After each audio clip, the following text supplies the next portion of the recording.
Well,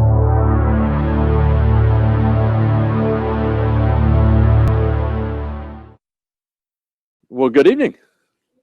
Great to see a good group out tonight. And we're going to continue our study in Revelation chapter 13. For some of the new people tonight, I'm going to do a quick synopsis. We're going to spend, the focus of tonight is on the mark of the beast in the last couple of verses. But to really do it justice, for those of you that might have missed last week, we're going to just skim through the entire chapter 13 because it's really a focal point, if you will, not only of the book of Revelation, but it's also a focal point of what we call the consummation, the battle, the spiritual warfare that's been going on between God the Father, Jesus Christ and His Holy Spirit versus Satan and his demons for the last thousands of years. And of course, as we know, as we studied, the book of Revelation is the consummation of all of that. And having read the last couple of chapters of the Bible, we win. Amen? But this tonight, we're going to see the introduction of the two beasts in Revelation 13. The teaching basically that we have here, one is considered what is called the false prophet. The other is the actual Antichrist himself, who is going to be the false Messiah. And those are the two personalities that we're going to see introduced here. Interestingly enough, we were in chapter 12 a couple weeks ago, and chapter 12 really is the halfway point of what we call the 7-year Great Tribulation period. And we developed that out of Daniel chapter 9, the sabbatical calendar, the 70 weeks of Daniel. The last week is yet to take place, which is a 7-year period. And so we ended up, just for the sake of jumping into this thing, notice that this first beast in verse 6 of chapter 13, he opened his mouth, or no, actually verse 5, there was given unto him a mouth speaking great things and blasphemies, and power was given unto him to continue 42 months. And if you study that out, that's obviously 3.5 years. So I believe that this first beast, and I'm going to begin reading at verse 1 down through the whole chapter, but this first beast is actually the Antichrist himself. Let's start at verse 1. And I stood upon the sand of the sea and saw a beast rise up out of the sea, having 7 heads and 10 horns, and upon his horns 10 crowns, and upon his heads the name of blasphemy. And the beast which I saw was like a leopard, and his feet were like the feet of a bear, and his mouth like the mouth of a lion. And a dragon gave him his power and his throne and his authority. And I saw one of his heads as though it was wounded to death, and his head and his deadly wound was healed, and all the world wondered after the beast. And they worshipped the dragon who gave power unto the beast, and they worshipped the beast, saying, Who is like the beast, who is able to make war with him? And there was given unto him a mouth speaking great things and blasphemies, and power was given unto him to continue 42 months. And he opened his mouth in blasphemy against God, to blaspheme his name and his tabernacle and them that dwell in the heavens. And it was given unto him to make war with the saints and to overcome them. And power was given him over all kindreds and tongues and nations. And all that dwell upon the earth shall worship him, whose names are not written in the book of life of the Lamb that is slain from the foundations of the world. If any man have an ear, let him hear. He that leads into captivity shall go into captivity. He that kills with the sword must be killed with the sword. Here is the patience and the faith of the saints. And I beheld another beast coming up out of the earth, and he had 2 horns like a lamb, and he spoke like a dragon.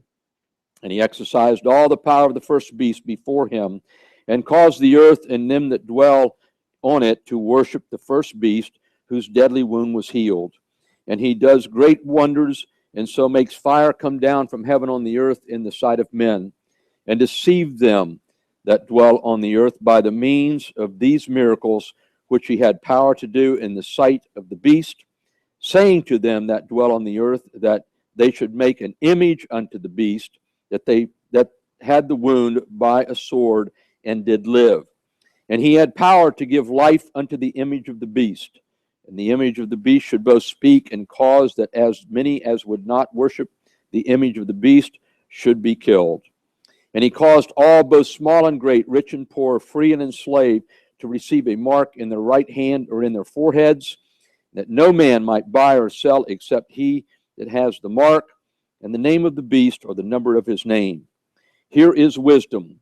Let him that has an understanding count the number of the beast, for it is the number of a man, and his number is 666. And I'm sure that you all have heard the 666 issues, right?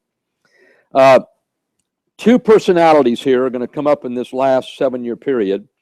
Actually, I believe is, one thing I pointed out in the Revelation, the book doesn't flow necessarily in a nice chronological order like we would like to think. And it's almost like these two beasts, I believe, are introduced in reverse. We see the Antichrist actually come up in chapter 13, verse 1. And notice that he, again, as I pointed out in verse 5, gives his authority to minister, if you will, for 3.5 years.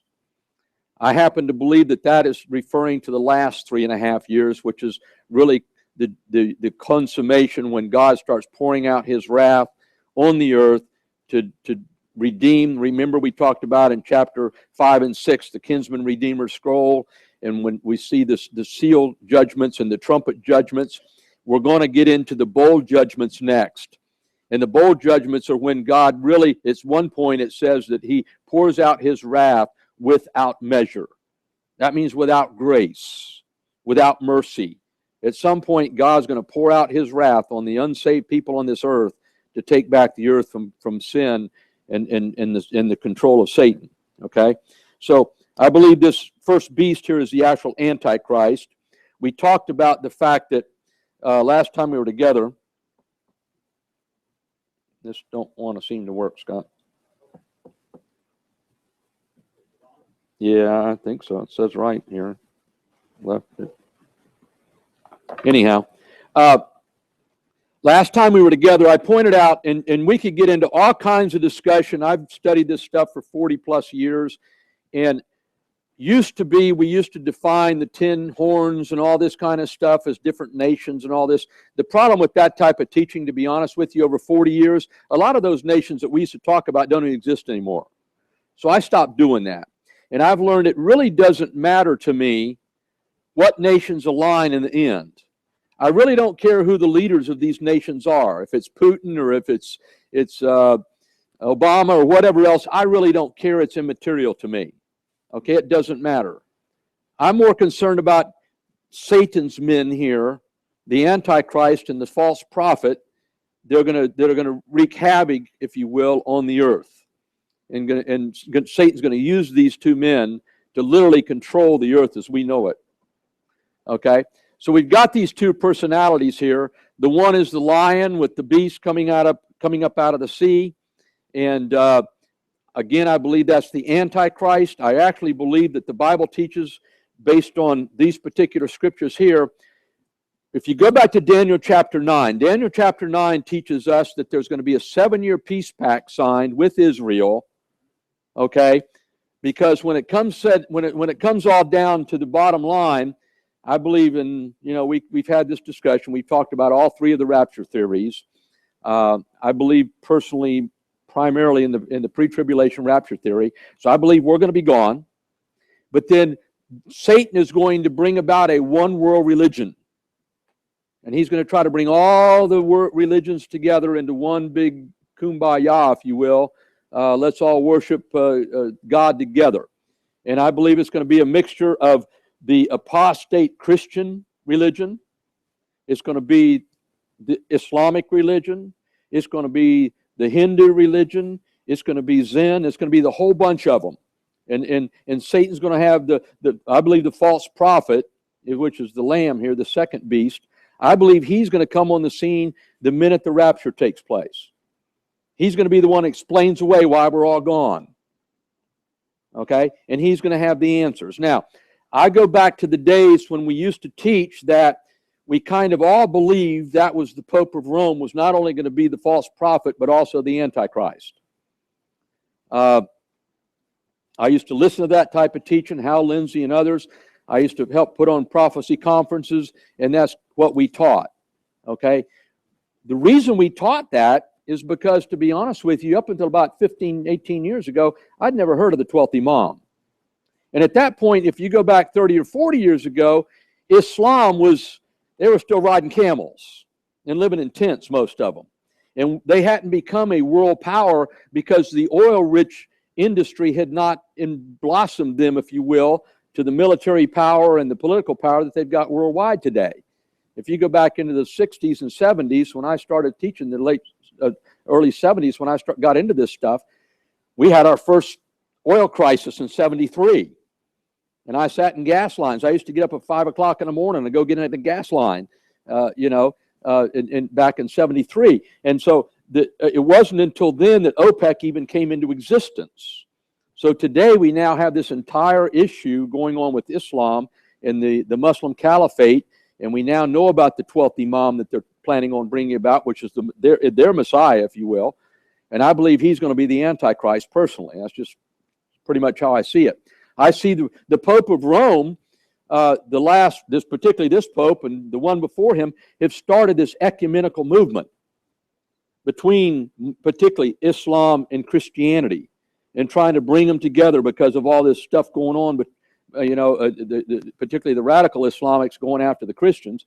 And so I really think that you're going to see but these two guys, the false prophet's going to come on the scene early on, and he's probably going to be the one that makes the peace covenant with Israel, according to Daniel chapter 9. And for 3.5 years, there's going to be false peace. But as we've already pointed out, even though from a humanistic standpoint, it's going to be, the brotherhood of man, and we're all going to get along and all this kind of stuff, I believe that this false prophet's going to have all the answers from a humanistic standpoint, from man's wisdom. What's the Bible say about man's wisdom? It's foolishness to God, right? But he's going to have all the answers about the poverty issue, the starvation issue, the nuclear problem that we're having with who's got nukes and who doesn't. He's going to have all the answers about feeding everybody and the environmental issues. This false prophet's going to have all those answers.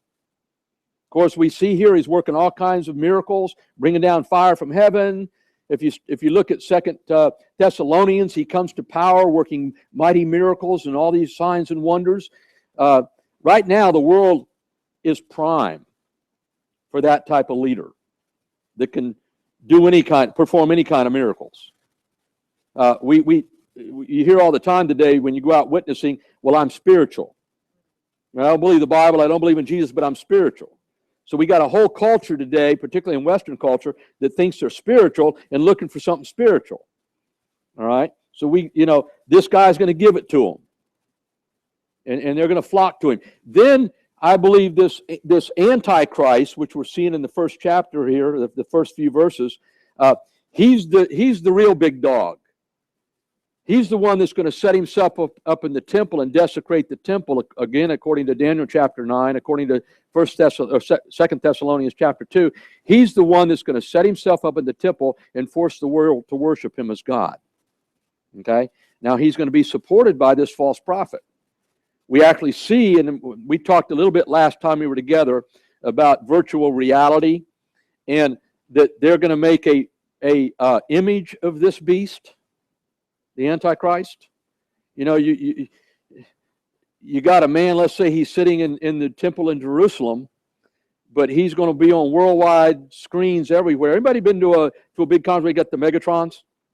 Anybody been to Promise? We've been to Promise Keepers, right? We know what a Megatron is.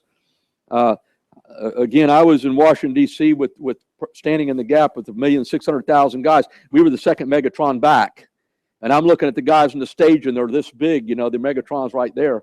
And so I don't know how all this is going to come down, but with the technology we've got today, it's going to be real. And of course, the prophet's going to give the ability for this image to speak. It may be a graven image. Who knows?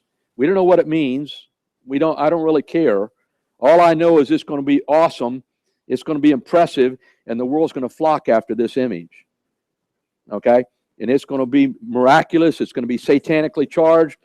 We see here, notice that the dragon gives it its power. Verse 2, it says, the dragon gave him his power, his throne, and his authority. Now, where does the dragon get his power? From God. God. We remember back in chapter 6, when the rider of the first horse comes riding out, he's been given his authority. He's been riding the white horse, and he's got the bow, and he's got no arrows, and he's the one comes conquering, right? And then we believe that's Satan himself coming to ride and take over the world. God's going to give him a certain amount of authority for this period of time to do his thing and deceive the world, deceive the nations to turn against Israel. And so this is all in God's providence to do these things and to allow it to happen, okay? And ultimately, it has within the purpose is to redeem the earth from the sin that Satan has mortgaged it, if you will, and the Kinsman Redeemer scroll issue is a mortgage deed, and he's mortgaged the earth into sin. And God, Christ, as the Kinsman Redeemer, is going to redeem that. Okay, so these are the two personalities we see here. The Antichrist, you notice he's a man. So we're talking about, I believe we're talking about two physical men here. Satanically charged, with demon-possessed, whatever you want to call them. And they're going to be able to perform miracles and a lot of the stuff that, God does. And that's going to be the scary part, all right? And they're going to take over. They're going to control the earth. Now, we're going to see tonight as we get into this thing, let's run through some of this stuff here. We talked last time about him having a mortal wound, this Antichrist having a mortal wound in verse 3. He's going to falsify a resurrection from the dead. And it's going to be on satellite television for everybody to watch. Okay, and he's going to come back to life. What do we worship? We worship a risen Savior. So he's going to fake that. And the false prophet's going to make sure everybody gets to see the resurrection, if you will, of the Antichrist in verse 3 and 4. Then it talks about him, they worship the dragon who gave him power. So he obviously, take for instance right now, if it's the 12th Imam, who's the 12th Imam going to be giving credit to? Allah. Allah. Who's Allah? Allah doesn't exist. Okay. Allah is a false god. Will Satan take credit for that? Absolutely. He don't care what you call him. The Bible says there's no truth in him anyhow. So he doesn't care what name they tag him with. He really doesn't care. Okay? As long as he's getting the worship, he's not going to care here. But they're going to worship the dragon that gives the power to the beast. They're going to worship the beast in verse 4. And they're going to say, who's like the beast? Who can take him on? Remember, he's come to power, according to Revelation chapter 6, he's coming to power without lifting a military might at all. This guy's going to be a smooth talker. He's going to have all the answers. Well, I don't think so. Not quite. Maybe like Trump wishes, but not. But he's going to have all the answers. He's going to be able to tell people what they want to hear, and they're going to flock to him. And it's all going to be humanistically speaking. All right. Then it says he was given unto him, in verse 5, a mouth speaking great things and blasphemies, and power was given unto him to continue 40 and 2 months. He opened his mouth, verse 6, in blasphemy against God. Notice his primary emphasis here. We think it's bad about persecution against God now. Wait till the world leader, the world dictator, is trashing Yahweh and Jesus Christ. Because that's coming. The Jews and Yahweh are going to be the central focus of all of the blasphemies, all of the accusations. Thank God those bunch of Christian yahoos are out of here, and we don't have to put up with them anymore. And the ones that are getting saved now, we need to exterminate them and get rid of them. You think Adolf Hitler was bad? Where do you see these guys? They're going to make Adolf Hitler look like altar boys. Okay, going after the saints of God. Remember, In chapter 7, we've got the 144,000 Jewish witnesses witnessing. We got Jews getting saved here on a regular basis, and they're going to be going after them in the name of Yeshua. Okay? And that's the whole focus here is going to be God the Father, and Jesus Christ is going to get all the attention as far as the blasphemy and accusations here. They're going to blaspheme his tabernacle. Remember, at this point, as this guy is revealed, up to that point, that first 3.5 years, the Jews are going to return to their sacrifice in the temple. And they're going to be sacrificing to Yahweh. Okay? And it's going to be allowed.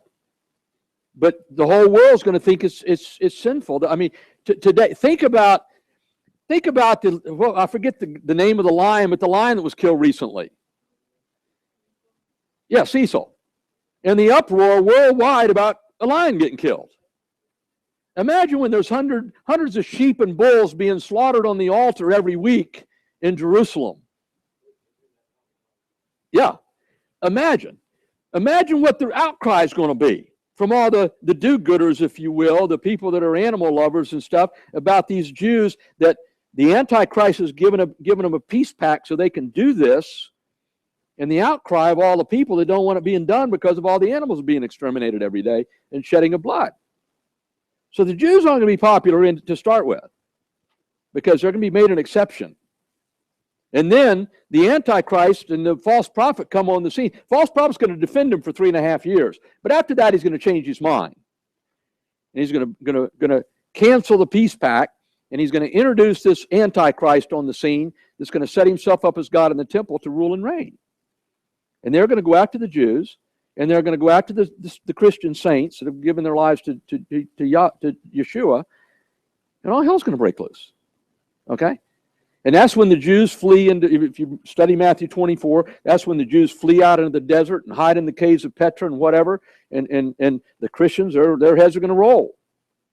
Martyrdom's going to be the deal. Okay? And that's coming. That's what this text is teaching.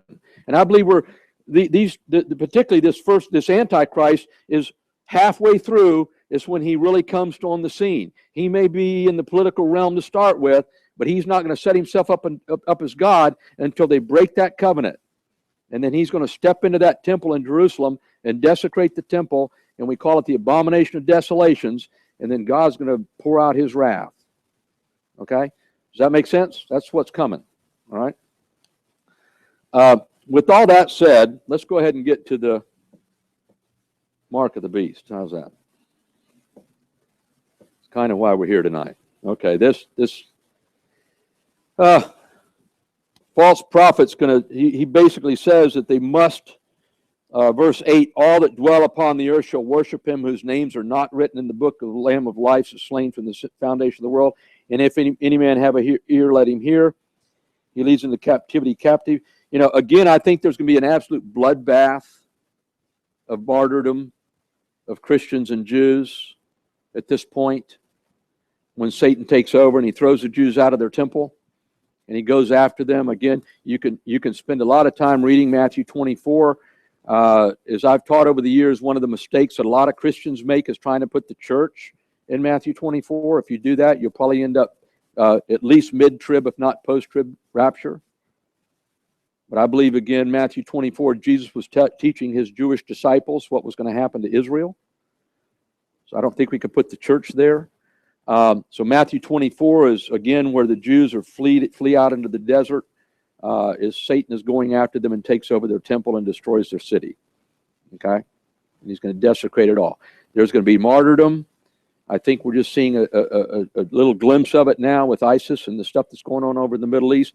If you go back and you study the Ottoman Empire in the 700-800s through about 1100 in the Middle East, when they destroyed the Byzantine Empire, you'll get some picture of what's coming. Okay? The radical Islamics don't have a real pretty history. Okay, you know, Christianity gets trashed about the Crusades. You know what the Crusades were about? They were in response to what the Islamics had done to the Christians in the Byzantine Empire. And so Christians in Europe decided to go back and try to take back some of the Holy Land. And yeah, they did a lot of atrocities too in the name of Jesus. But it was in total response to what the Islamics had already done, and the bloodbaths that had taken place throughout North Africa, in the Middle East, and into to parts of Asia because of the Ottoman Empire. And it's ugly.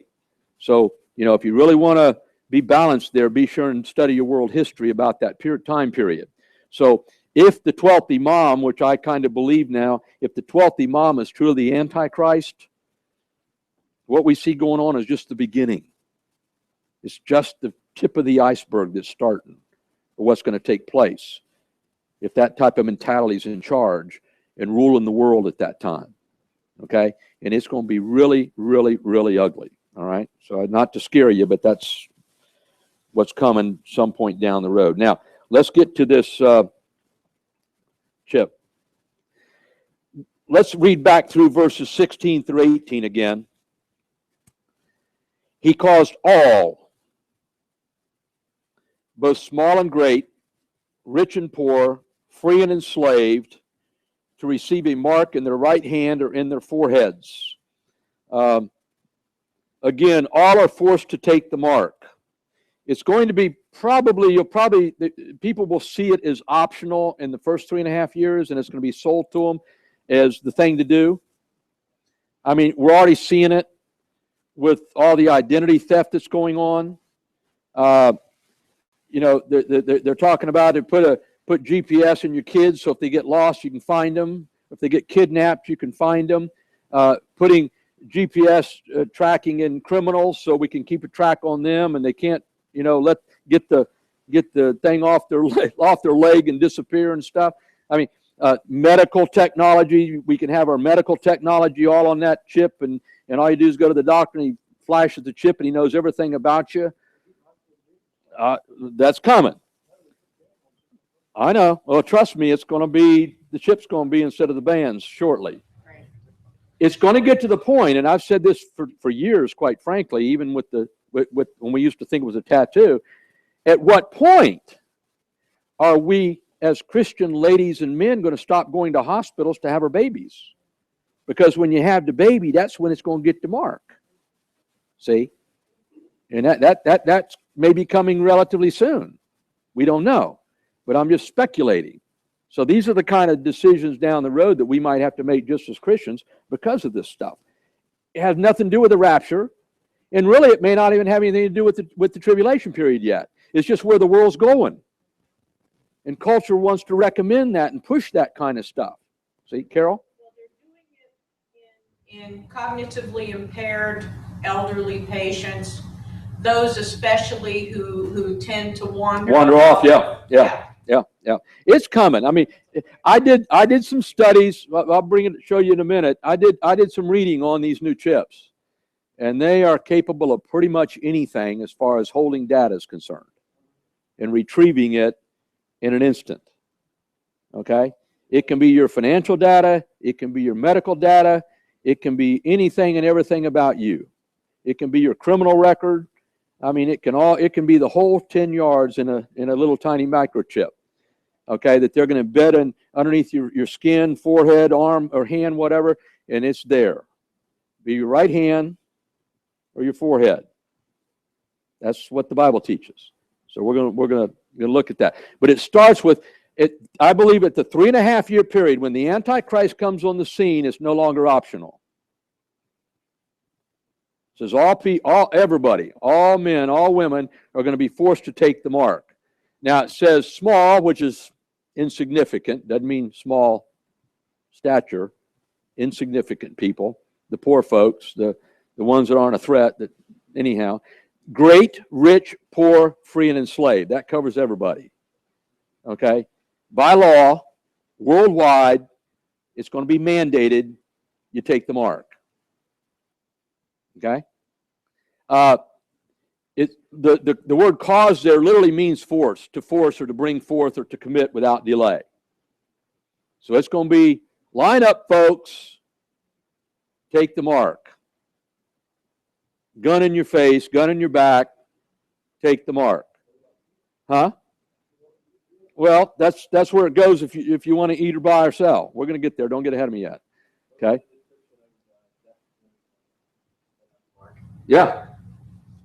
I mean, it's they must receive the mark. That the mark literally means charagma, which means just a scratch or an etching or a stamp or a badge of servitude or graven image. That's what that Greek word means. Okay. So again, for years we thought this would be a tattoo of some type, and of course we go back to the days of Hitler. He used tattoos. All right, and a lot of it, most of them have passed away now, but there's still a few around that were in the gulags and still have their tattoos. A couple pictures here of Hitler's tattoos on Jewish arms. So this isn't anything new as far as forcibly trying to identify people for a particular cause. This just happens to be the one that's going to be worldwide. And today, now get this, today the reason for the tattoo is not bigotry. The reason for the mark makes human sense because it's going to help solve all of our problems. Okay? Here's the deal. I think I got it on my next slide. Now, some of the readings I did, there it is. Am I who I say I am? That's the issue. They want to know who you are. They want to know what you believe. They want to know what you got and what you don't got, what you're capable of, where you go, and when you're coming back, and why you went there. That's the bottom line with this thing, is who are you? Okay? That's the control. You've heard of my brain just went away. Forget that idea. The government wants to know who their enemies are. Satan wants to know who his enemies are. Scott? Oh, absolutely. Absolutely. You'll have to decide. You'll have to tell them what your persuasion is. And if it's Jewish or Christian, you may not last long. Kind of what's going on is in the Muslim world today, where Christians are giving the ability to either, convert to Islam or pay a big fine or be beheaded. Those are your choices. Okay? At this point, there's probably not going to be the big fine. Either you worship Satan or you lose your life. True, but from a humanistic standpoint, we got to lose our life so we can gain our life, right?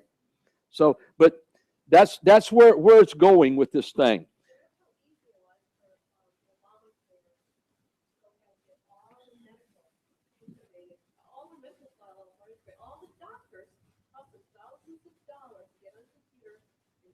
That's right.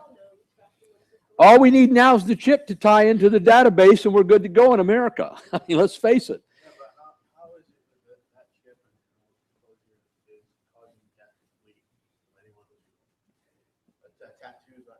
They're not going to take it any more than I'd take it.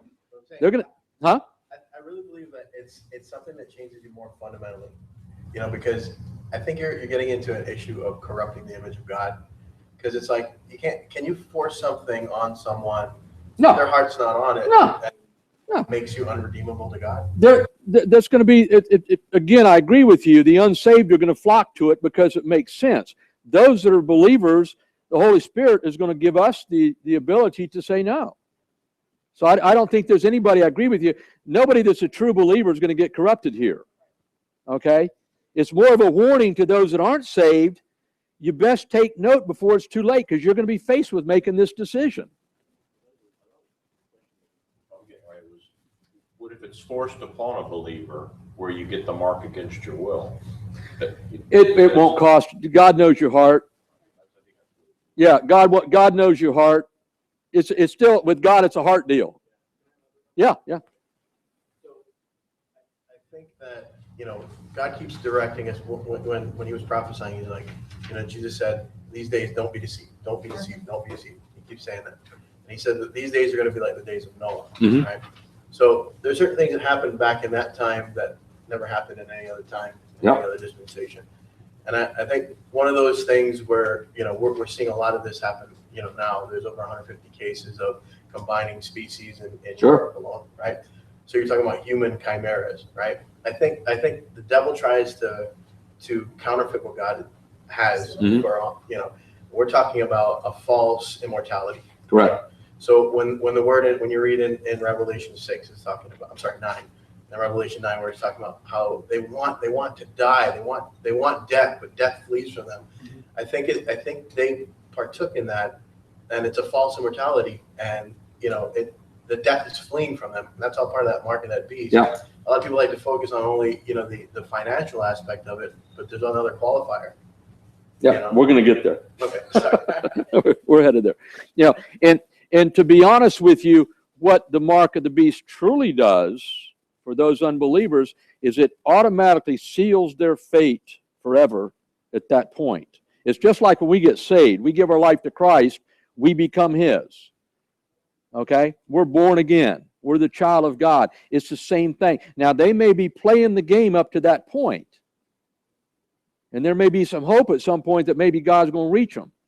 But once that chip is implanted, and they say, yeah, that's more important than ever searching Jesus Christ, based on what we read in Revelation 20, they're done.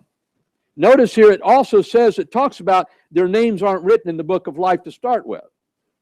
So there's always, now we can get predestined if we want, or elective if we want, in our theology.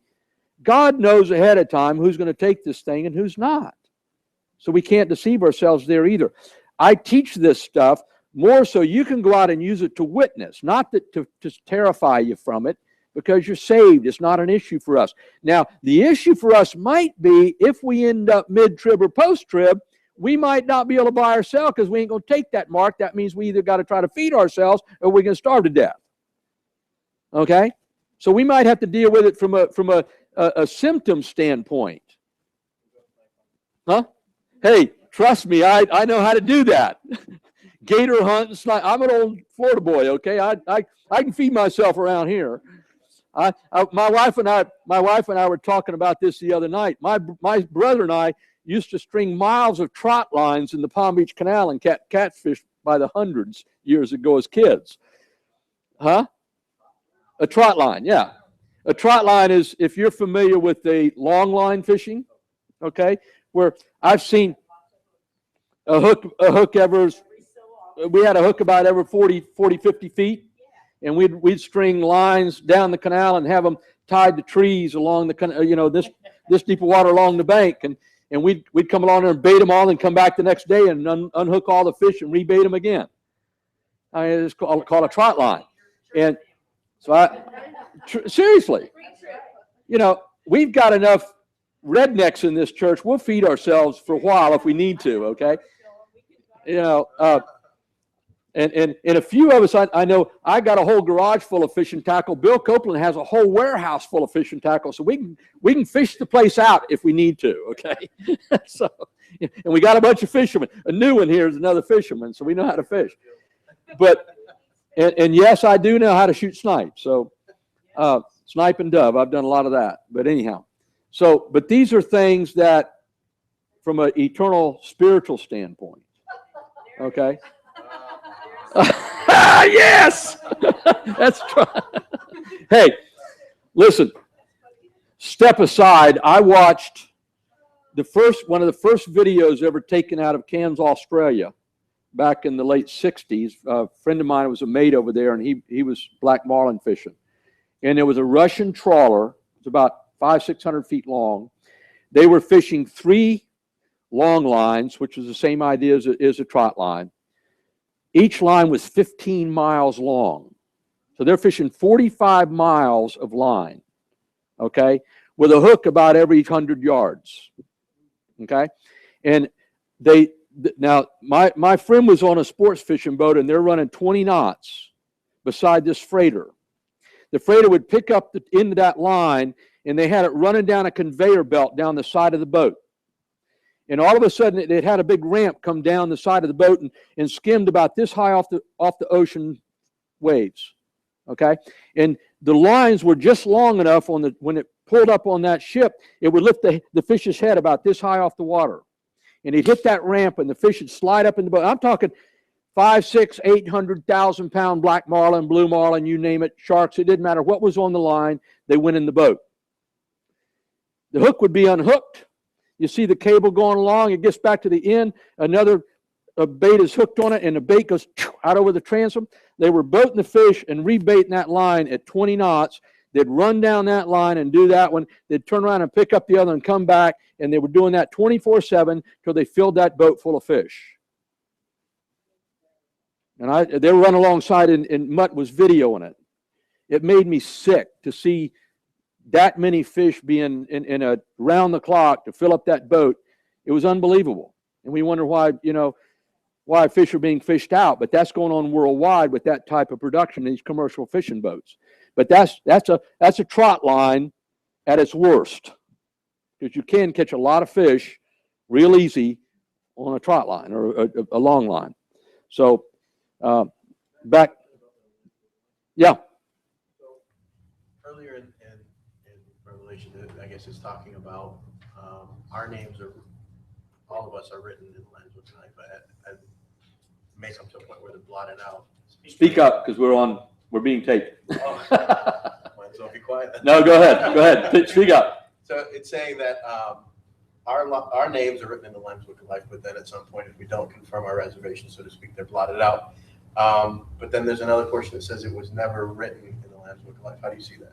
Well, again, it's a great debate that's been debated for hundreds of years, and I'm not I've studied it out several times, and I'm like everybody, you end up with your best guess is good. I personally believe, and I believe that babies and little kids till some point are innocent. They go to heaven. So I believe everybody that's born, their name's written in the book of life. At some point, God starts holding us accountable, and when we say, he takes out the blot and erases it. When we get born again, he rewrites it in. That's my take on it. Now, a lot of people won't agree with that, but that at least fits my theology and what I understand. When King David lost his son, he says, I'll go to you to see his son, and his son was a baby. So I believe David had total faith that his son was going to heaven. The God that I know isn't going to send an innocent child to hell. That's not the God I serve. I've seen particularly the innocence of Down syndrome, 30-year-olds with a 4 or 5-year-old mentality. If anybody's going to be in glory, it's going to be them. And most of them that I've seen, if they have any Bible background at all, they can quote scripture. They're excited about Jesus. I mean, one of the most exciting worship services I was ever in was at the Baptist home from Kentucky. Arlene was there, and they brought down a bunch of Downs kids. These kids put us to shame on Bible memory and their excitement about Jesus, and it was so young and so innocent. And I mean, these kids had it. And I'm thinking, boy, if anybody's going to glory, it's them. Okay? So, I mean, there's a lot of stuff that we don't understand. What's your take on it? Any different? Okay, we can talk later. But I mean, again, that's where I'm at with it. The book of life, if you're saved, your name's in the book of life. Okay? I don't believe you can lose your salvation, so I don't believe it's blotted out, because I don't know what sin other than unbelief can cost you your salvation. Which sin is the unpardonable sin except unbelief? I don't know of another one. I can't come up with another one. So I don't see people being first of all, we don't go to heaven because we don't sin. We go to heaven because Christ died for our sins. We're blessed in heaven, and we're blessed in this earth because we don't sin or try not to sin. Okay? So I don't see how anything that we do after salvation is going to cost us that, because we didn't deserve it to start with. See? So that's all part of where I am with the Lamb's Book of Life. And again, we'll see that back in chapter 19 when we get to the marriage supper of the Lamb. I mean, the Great White Throne Judgment. But this mark is critical to all financial identification. And I've always thrown this out. knowing Satan like I do, I can only imagine once he gets control of this whole scene. Okay? And one of the things we know today in America, we all think we have money in our IRAs and our 401ks and our investment accounts and all this kind of stuff. The estimate is somewhere in the 7, 8, 10 trillion dollars that people think they have in net worth in some type of cash asset.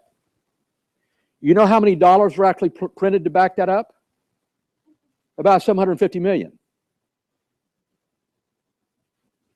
So in reality, the rest of us, all the rest of our money is just computer blips on a computer screen.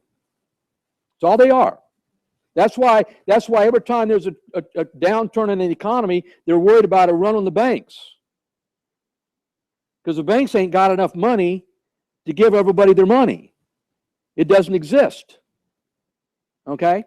So imagine halfway through this 3.5-year period, and Satan's got control of 98% of all of the financial records in the computer program, and it's all in, on chips and stuff, and you happen all of a sudden to go to Publix and go to buy some groceries for your family, and you got insufficient funds. Or maybe worse, no funds. And you're not the only one standing in the Publix line with that problem. Everybody's having that problem that day. Talk about chaos, buddy. You ain't seen chaos. Okay? And it's a matter of just controlling this, the financial world networks, by automation. That's all it takes. That's all it takes. Because there's not enough assets, there's not enough value in all the assets in the world for all the money that we all think we got. He can do it a state at a time, he can do it at a country at a time, or he can just shut down the whole world anytime he wants. See? And that's the problem with totalitarian control with Satan in charge. But that's where it's headed. Okay? So I'm just throwing that out to humor you. That's another reason, and Floyd, you'll like this, is I got all done with the theology on the tribulation raptures. I mean the rapture theories. Okay, I told him that I'm pre-trib because I believe in the chicken theory.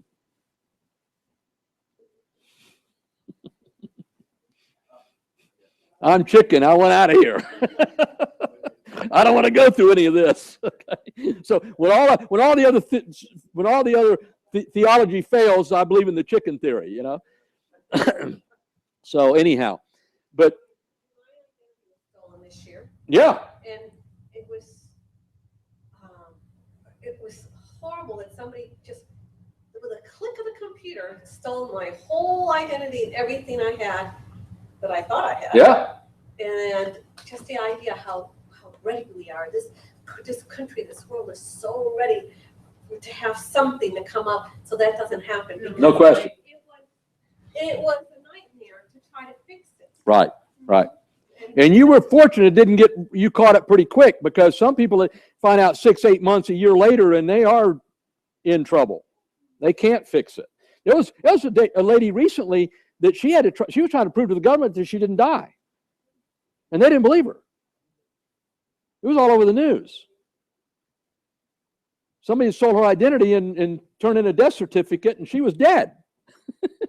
No, I'm not. Here I am. It was unbelievable. But so not only is it going to handle your credit cards, it's going to handle all of your debit cards, writing checks, government checks. It's all going to be covered, folks. If this chip goes into place or however they do it, and it's all tied to technology, and Satan's in control of it, anytime he wants to turn it off, it's done. Okay? And we have to understand that. That's what total control of economics is. I personally have a friend that was in Croatia right after World War II when the communists came in. Now, his family was very wealthy. They had a furniture manufacturing business, very successful. They had a big home overlooking the Aegean Sea. And the communists came in, took the business, took the house, put them on the street, and paid them zero. Steve, at that point, as a 21 or 22-year-old guy, got involved in the communist insurrection, trying to overthrow the communists. He was shot 21 times swimming across the river trying to get out of Croatia to get to freedom in France. 21 times he was shot. Shot!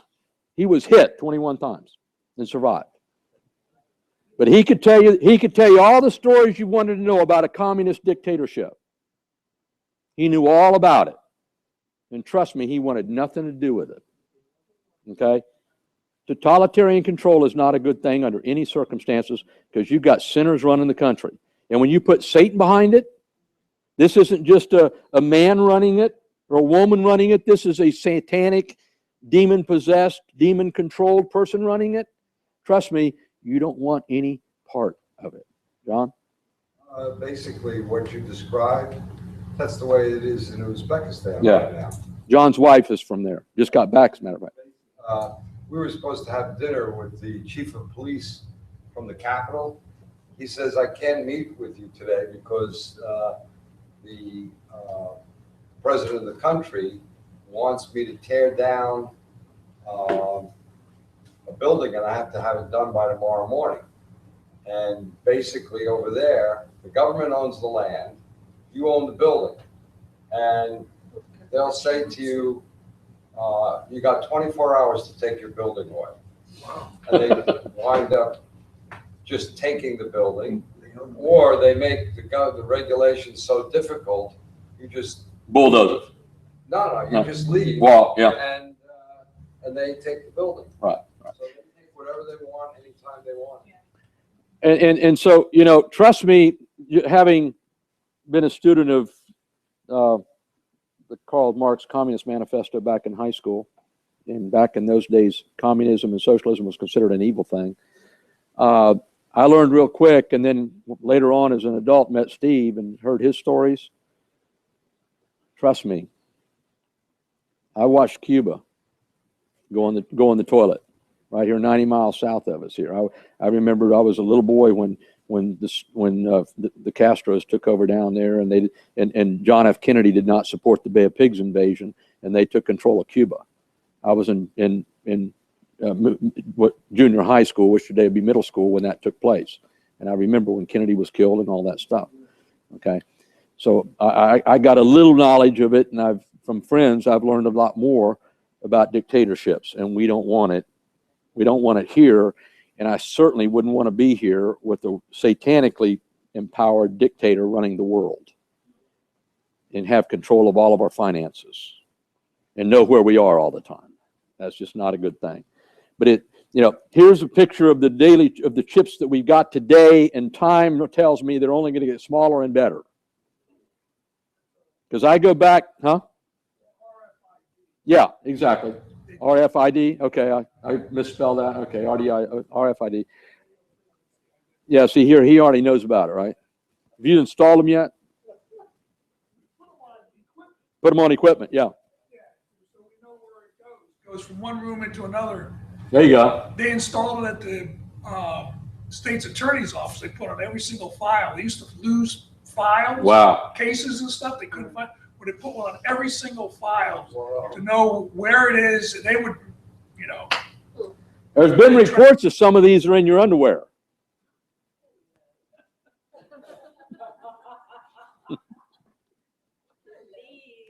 Hey, that's what I've heard.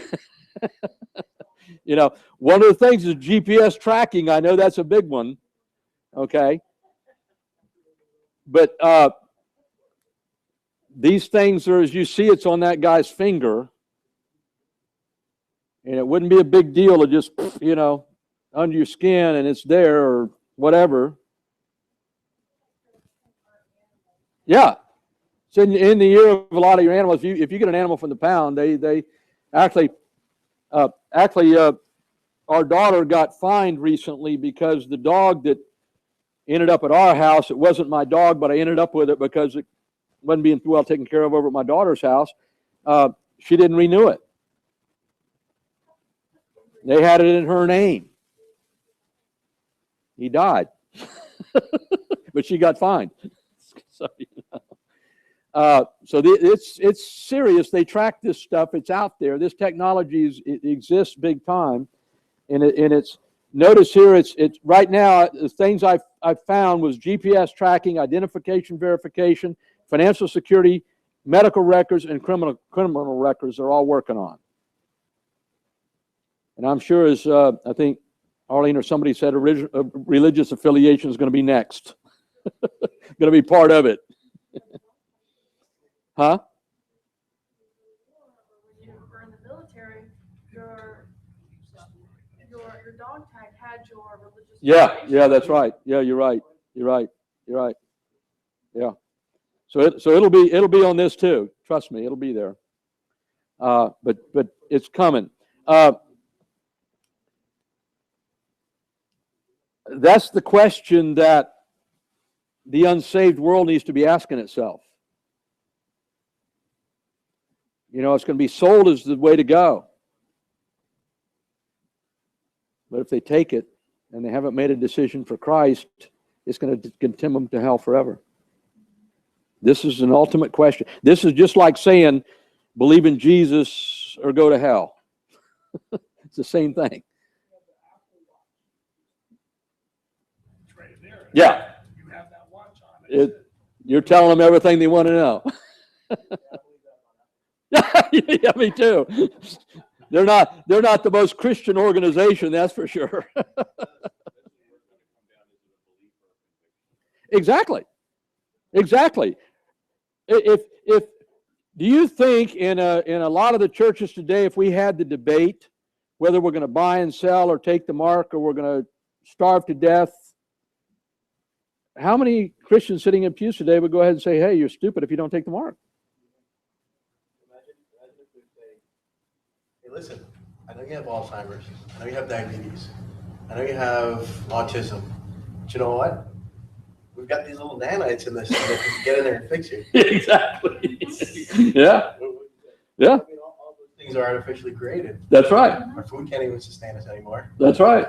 You know? It's scary where it can go. I mean, with the science technology, the medical technology, and all the stuff that's out there, and the political antichrist on the scene, like I say, Hitler's going to be a picnic compared to the stuff that man can devise under satanic rule. Hitler's going to be a picnic. He really is. Huh? After the horsemen of pestilence, right? Oh, yeah, absolutely. Absolutely.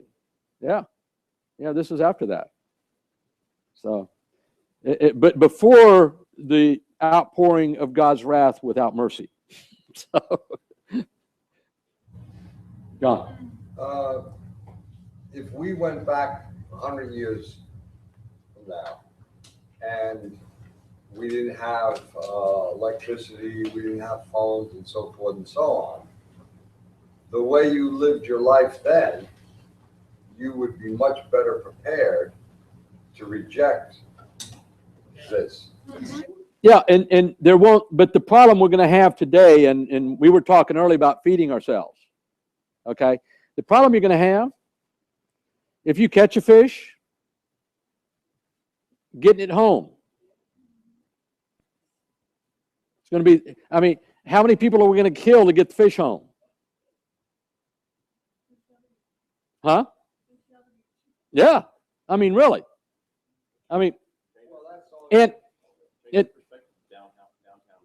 oh, the cities. I can't even imagine the inner city when this kind of stuff happens. And there is nothing to feed yourself. There's nothing, rats maybe is the best thing you can come up with to feed yourself. Yes. Or each You're other. talking from the perspective of someone that eats fish. Trust me, no. I'm talking from the perspective of somebody that's going to be awfully hungry real quick. That's why the cities are now developing the rooftop Yeah, gardens yeah. for people like you. No question. But the trouble is when that's all you can eat, you better have a big rooftop. Because you got to, yeah, me too. I use that same excuse, Lloyd. I tell my wife I'm getting ready. That's right, exactly. We'll close. I want to close with the number of the man, 666. And this is something, again, I've gone back for 40 years of playing with this thing, with this scripture. I've heard just about every combination that anybody can ever come up with, and I'm going to throw some up there for you just for chuckles, okay? But I also learned there's only two issues as far as I'm concerned. One is the number 7 is God's number. It's the number of completion. Now, God uses numbers all through the scriptures, the 3, the 40, the 7, 12. There's numbers that God's used over and over and over again throughout scripture for different reasons. But number 7, in the creation story, he created the earth and heavens in 6 days, and the 7th day he sat down and he rested, and he said, boy, everything's great. And that's completion. And God's used that. We see it in the Levitical calendar. We see it in the 49 years of the sabbatical calendar, the 50th year of the Jubilee. I believe personally in nature that there's 7-year cycles. The farmers here in the Glades learned that when they stopped growing winter vegetables and they all went to sugarcane. If they don't let the land fallow once every 7 years, they kill the land, and then it won't even grow sugarcane. And they had to learn that lesson back in the 60s. The Dust Bowl, same thing in the Southwest. But I mean, I believe also, as much as humankind today, particularly in Western culture, is playing with the economy, if you do a study, even in the 40 years I've been in real estate, and 43 years, 44 years, almost 44 years I've been a businessman, studying the economy, okay? Even with them playing with the stock market and playing with interest rates and all the stuff they do, it still takes 7-year cycles. If you go back and study it historically. We're in the process now. We've had roughly 7 years of some rebound under Obama, and I think we're getting ready to tank again. We had the same thing under Bush. We had the same thing under Clinton. We had the same thing under Reagan, just in my lifetime. Up, crash, down. Up, crash, down. Up, crash, down. Up, crash, down. Every time a president's in power for 8 years. So figure it out. Doesn't take a rocket scientist to figure it out. Okay? So I believe God's got this stuff built into our humankind, like it or not. It's how God operates his system. And we're just kind of the pawns of it, trying to scramble. And, we're the gerbils on the gerbil wheel, if you will. So when I get to a number like this, and it's a number of a man, all I know is it's Satan's identification for himself. That's all I can tell you. Now, here's some examples. And you can do with what you want to with them. We've had ways to apply numbers to all the alphabetical letters, and you come up with Henry Kissinger, you come up with Barack Obama, you come up with about every president, George Bush, about every president we've had over the last 10 or 15 years is going to be the Antichrist. Okay? Google's the Antichrist. They're promoting the Antichrist. The Jewish Star of David's promoting the Antichrist, along with the satanic pentagram. I mean, the Procter & Gamble's emblems, Antichrist. I mean, this one is actually, this 666 with the Masonic, what do you call it? Whatever it is. Compass, okay. That's supposedly on a wall in the Vatican somewhere. Okay.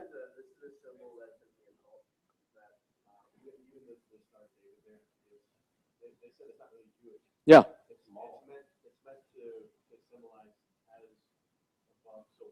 Yeah. Yeah. And I mean, so there's all kinds of interpretation. One of the things when the barcode was first coming out back, 30 years ago, 35 years ago, probably, that was the big deal. Because it had the 3 sixes in the barcode lines. So everybody was convinced that was going to be part of the computer system. The beast was, actually we used to think the beast was the computer in Brussels, Belgium that ran the World Financial Network. And everybody's calling that the beast. It was the computer system. Okay? So when this came out, all we needed then was the barcode in our wrist, and we were good to go because we had the 666 tied into the barcode. So I mean, I've heard all this stuff over the years. I've given up on it. It doesn't really matter to me. At some point, people are going to be forced to take something in their right hand or their forehead that's going to identify them with Satan. The name is number of his name, which is 666. However it flies, however it fits, I really don't care, but it's coming. And the ultimate issue is, you believe it or you don't, you're convicted or you're not, and if you're not, you take the mark and you just condemned yourself to hell. Huh?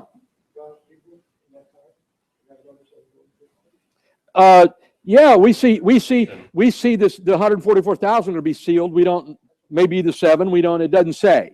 It says they're going to be sealed.